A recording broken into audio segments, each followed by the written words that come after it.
किन बलिदान चलचित्र अत्यधिक प्रचारित भएर पनि असफल भयो? नेपालकै सबैभन्दा ठूलो एक्सन फिल्म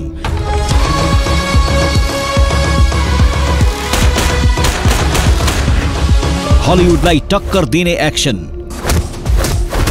नेपाली सिनेमाको इतिहास बदल्ने चलचित्र मातृभूमिको लागि योगदान बलिदान। सन् 2025 को बहुप्रतीक्षित चलचित्र बलिदान रिलिज हुनु अघि यस्तै दाबीहरू हामीले जताततै सुन्यौं। ट्रेलरमा देखाइएको स्लो मोशन एक्सन, देशभक्तिको नारा र समीर भट्टको त्यो एङ्ग्री यङ म्यान अवतारले साँच्चै एउटा छुट्टै आशा जगाएको थियो। निर्देशक सन्तोष सेनले त फिल्म हेर्दा दर्शकको जिउमा काँडा उम्रिने ग्यारेन्टी नै दिएका थिए।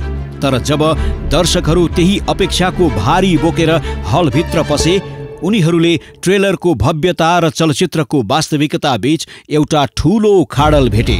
प्रचारमा देखाइएको राष्ट्रिय गौरव र विद्रोहको कथा पर्दामा पुग्दा एउटा सामान्य बदलाको कथामा खुम्चियो। के यो प्रचार र वास्तविकता बीचको धोका थियो? आखिर गल्ती कहाँ भयो? आज हामी यही विषयमा गहिरो विश्लेषण गर्नेछौँ। बलिदानलाई नेपालको सबैभन्दा ठूलो एक्सन चलचित्रको रूपमा प्रचार गरिनुको पछाडि बलिया कारणहरू पनि थिए। प्रेम गीत जस्तो सफल सिरिज बनाइसकेका निर्देशक सन्तोष सेन र उनको ब्यानर आसुसेन फिल्म्सले यो प्रोजेक्टमा कुनै कसर बाँकी राखेको थिएन। चलचित्रमा समीर भट्ट, सौगात मल्ल, अर्पण थापा र रिचा शर्मा जस्ता स्टारहरूको फौज थियो, जसले गर्दा दर्शकमा एउटा बेग्लै उत्साह थियो। मार्केटिङ टिमले पनि कुनै कसर बाँकी राखेन। महिनौं अघिदेखि पोस्टर, टिजर र गीतहरू सार्वजनिक गरिए। चलचित्रलाई देशभक्ति र सामाजिक अन्याय विरुद्धको विद्रोहको कथा भनेर प्रचार गरियो, जुन विषयले नेपाली दर्शकलाई सधैँ छुन्छ।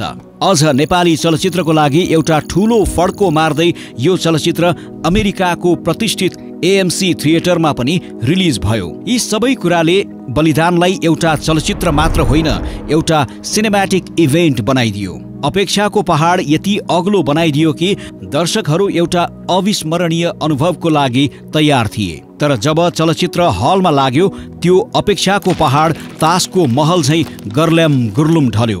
पहिलो हप्ताको उत्साहजनक सुरुवातपछि दोस्रो हप्तादेखि नै हलमा दर्शक घट्न थाले।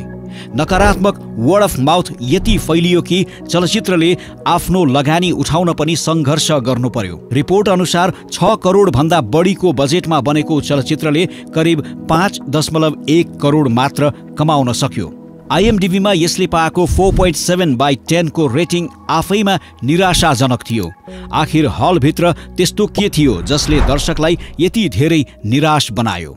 1. कमजोर कथा र पटकथा। सबैभन्दा पहिले कुरा गरौँ कथाको, जुन सायद सबैभन्दा ठूलो निराशाको कारण बन्यो। देशप्रेम र बलिदान जस्तो बलियो विषय उठाए पनि कथा र संवादले त्यो गहिराई दिन सकेन। दृश्यहरू एक अर्कासँग जोडिएका महसुस भएनन्।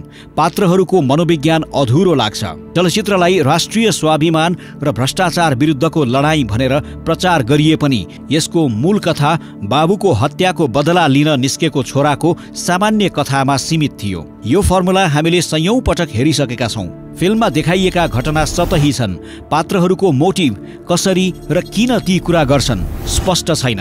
दर्शकले नायकसँग न त सहानुभूति गर्न सक्छ, न त उसको पीडा बुझ्न। नायक किन प्रणालीसँग लड्छ, उसको व्यक्तिगत सङ्घर्ष के हो, त्यो पृष्ठभूमि अस्पष्ट छ। कहानीले कुनै एक भावनात्मक केन्द्र रोज्दैन। एकातिर देशभक्तिको भाषण, अर्कोतिर पारिवारिक ड्रामा, फेरि एक्सन दृश्य, यी सबै मिसिँदा कथा के भन्न खोज्दैछ भन्ने कुरा हराउँछ। पटकथाले गति र सन्तुलन दुवै गुमायो। सुरुमा ठूलो बाचा हुन्छ र दोस्रो भागमा कथा तन्किन्छ र भावना हराउँछ।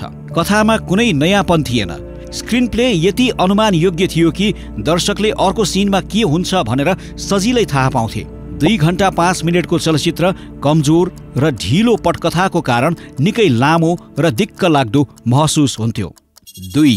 अभिनयमा असन्तुलन। बलिदानमा कलाकारहरूको उपस्थिति त दमदार छ, तर फिल्मले उनीहरूको क्षमतालाई सन्तुलित रूपमा प्रयोग गर्न सकेको छैन।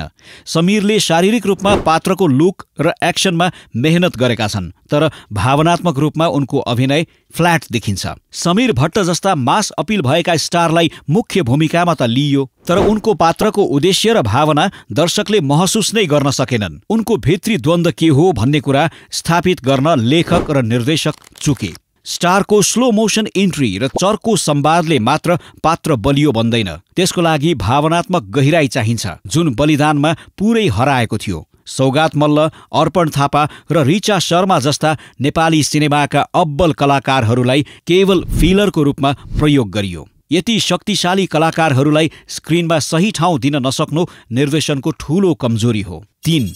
मौलिकता बिनाको एक्सन। फिल्मको प्रचारमा सन्तोष सेनले नेपाली फिल्मको लेभल नै उकासेको एक्सन भनेर निकै ठूलो दाबी गरे। ट्रेलर, पोस्टर र गीतहरूमा भिजुअल ग्रान्डनेस र हाई अक्टेन एक्सन नै मुख्य आकर्षण बनाएर बेचियो, तर पर्दामा आएको नतिजा त्यो प्रचारसँग मिलेन। ट्रेलरमा देखाइएको एक्सन र चलचित्रको वास्तविक एक्सन सिनहरू बीच आकाश जमिनको फरक थियो। दर्शकले सोचे जस्तो नेपालीपन वा वास्तविकता त्यहाँ थिएन। केही एक्सन सिनहरूको कोरियोग्राफी राम्रो भए पनि समग्रमा ती दृश्यहरू प्रभावकारी थिएनन्। कैयौं सिनहरूमा प्रयोग गरिएको VFX यति कमजोर र अपरिपक्व देखिन्थ्यो, जसले दर्शकलाई चलचित्रसँग जोड्नुको सट्टा झनै पर बनायो।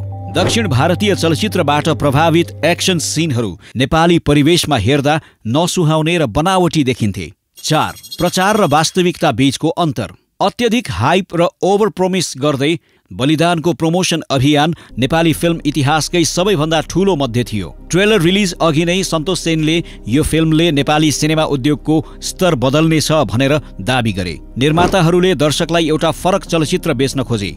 उनीहरूले एउटा गम्भीर देशभक्तिले भरिएको एक्सन थ्रिलरको अपेक्षा जगाए, तर दर्शकले हलमा पाए एउटा पुरानो घिसे पिटेको बदलाको कथा। जब प्रचार र उत्पादन बीच यति ठूलो खाडल हुन्छ, दर्शकले ठगिएको महसुस गर्छन् र आजको सामाजिक सञ्जालको जमानामा त्यो निराशा फैलिन समय लाग्दैन। बलिदानको असफलताले देखाउँछ कि दर्शकलाई हलसम्म तान्न प्रचारले काम गर्ला, तर उनीहरूलाई सन्तुष्ट पार्न चलचित्र नै गतिलो हुनुपर्छ। बलिदानले ठूलो बाचा गर्यो, सानो परिणाम दियो। प्रचारले आँखा तान्यो, तर कथाले मन जित्न सकेन। 5. स्टारडम माथिको अन्धो विश्वास। निर्माताहरूलाई लाग्यो कि समीर भट्टको स्टार पावर र सौगात मल्ल जस्ता दिग्गज कलाकारको उपस्थितिले मात्र चलचित्र चल्छ। उनीहरूले कथा र पटकथा जस्ता आधारभूत कुराभन्दा स्टारको ब्रान्ड भ्यालुलाई बढी प्राथमिकता दिए। तर आजको दर्शक बदलिसकेको छ। उनीहरू बलियो कथा र प्रस्तुति खोज्छन्। कबड्डी सिरिज होस् वा पशुपति प्रसाद, यी चलचित्रले के देखाउँछन् भने यदि कथामा दम छ भने सानो बजेट र कम चिनिएका कलाकारले पनि चमत्कार गर्न सक्छन्। यसको उल्टो कमजोर कथा छ भने ठूला स्टारहरू पनि असफल हुन्छन्, जसको पछिल्लो उदाहरण बलिदान बनेको छ। 6. दोहोरिएको फर्मुला र दर्शकको थकान। आजका दर्शक नयाँ र फरक कथा चाहन्छन्, तर बलिदानले पुरानो नायक र भ्रष्ट प्रणालीको उही कथा दोहोर्यायो। त्यसैले विशेष गरी युवा पुस्ताले त्यसलाई मन पराएन। सन् 1997 मा आएको तुलसी घिमिरेको बलिदान एक राजनीतिक ड्रामा थियो, जसले आफ्नो समयको आवाज बोलेको थियो। त्यसैले त्यो आज पनि क्लासिक मानिन्छ। 2025 को बलिदानले त्यही शीर्षक प्रयोग गरेर दर्शकको नोस्टाल्जियालाई क्याश गर्न खोज्यो, तर यसले त्यो विरासतको बोझ उठाउन सकेन। आजको दर्शकलाई सतही राष्ट्रवाद वा खोक्रो संवादले मात्र उत्साहित गर्न सकिँदैन। उनीहरूलाई एउटा सान्दर्भिक, तार्किक र भावनात्मक रूपमा जोड्न सक्ने कथा चाहिन्छ। बलिदानका निर्माताहरूले आजको पुस्ताको दर्शकको अपेक्षालाई कम आँके, जुन उनीहरूको सबैभन्दा ठूलो भूल साबित भयो। बलिदानको असफलताबाट हामीले के सिक्ने त? छोटकरीमा भन्दा पहिलो, दर्शकलाई झुक्याउने प्रचार नगर्ने। दोस्रो, कथाभन्दा स्टारडमलाई प्राथमिकता नदिने। र तेस्रो, आजको दर्शकको चेतनालाई बुझ्ने प्रयास गर्ने। यद्यपि चलचित्रका सबै पक्ष नराम्रा भने थिएनन्। केही एक्सन सिनहरूको कोरियोग्राफी साँच्चै राम्रो थियो। चलचित्रको छायाङ्कन र केही दृश्यहरूको स्केलले नेपाली सिनेमाको प्राविधिक स्तरमा सुधार भइरहेको सङ्केत गर्छ। तर बलियो जग बिनाको घर जस्तै कमजोर कथामा बनाइएको भव्य प्रस्तुतिले दर्शकको मन जित्न सक्दैन। बलिदानको असफलता नेपाली चलचित्र उद्योगका लागि एउटा महत्त्वपूर्ण पाठ हो। यो एउटा चेतावनी हो कि अब पुरानो फर्मुला र स्टार पावरको भरमा मात्र चलचित्र चल्दैन। मार्केटिङले दर्शकलाई एकपटक हलसम्म ल्याउन सक्छ, तर उनीहरूलाई सन्तुष्ट पार्न चलचित्रमा नै दम हुनुपर्छ। अबको समय कन्टेन्टको हो। निर्माताहरूले बजेट र प्रचारमा जति लगानी गर्छन् त्योभन्दा बढी लगानी कथा र पटकथामा गर्नै पर्छ। तपाईले बलिदान हेर्नुभयो? तपाईलाई यो चलचित्र कस्तो लाग्यो र तपाईको विचारमा चलचित्र किन चलेन? तल कमेन्टमा आफ्नो विचार लेख्नुहोस्। यस्तै निष्पक्ष चलचित्र समीक्षा र विश्लेषणका लागि हाम्रो च्यानललाई सब्स्क्राइब गर्न नभुल्नुहोला। धन्यवाद।